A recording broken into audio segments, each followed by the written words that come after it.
what's happening in Ukraine is what we've told you is that NATO and the United States is baited Russia through many reasons. This is more about fossil fuels and the controlling the economy than it is about anything else.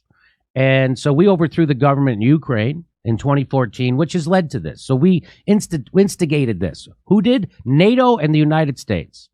And by the way, we're losing. I'm going to do a segment on this Monday, but this idea that we can sanction Russia and it will only hurt Russia, it's not really hurting Russia.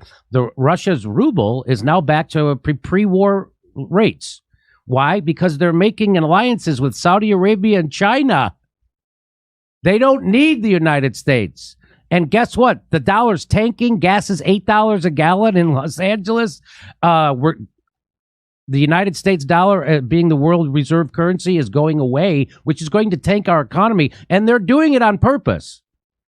So here is a member of the European Parliament, and Clare Daly, and she's talking to this guy. By the way, this guy was once fined by the European Parliament for doing a Nazi salute inside the Parliament.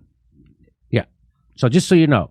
So she tweets out, "War is peace. Blanket calls for more arms, more sanctions, more destruction are unweavering any chance of ending this war. Unweaving any chance of ending this war." MEP Angel Dzhambazki fined one day prior, for performing a Nazi salute in the Parliament, questions the morality of anti-war politics. So this is the guy, one day prior, was fined for giving a Nazi salute. She stands up and she says this to them about our involvement in Ukraine. Onorevole Daly, ha facoltà di replicare. Thanks, colleague.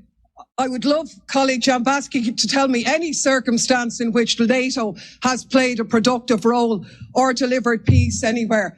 History has taught us that sanctions do not end military conflicts. They do not bring peace. They make the people suffer, not the oligarchs, the people of Russia, the people of Europe. And they're not going to help save lives, because the more arms you pump into Ukraine, the more the war will be prolonged, the more Ukrainians will die. And it might sound radical, colleagues, but the answer to war is not more war, it's peace. And peace isn't delivered by the barrel of a gun, it's delivered by diplomacy, by dialogue. You can wish away your continent's history, but we share a continent with Russia. We will sit down with Russia. There will be a negotiated peace, and this organization should be promoting it earlier rather than delaying it and making sure that more Ukrainians die. Your feigning of sympathy rings hollow. It makes me sick, to be honest with you. Grazie. So then that guy gets up and he walks out. Because what's he going to say back? Name one place in the world where NATO intervened and made things better. That's her question. Name one place.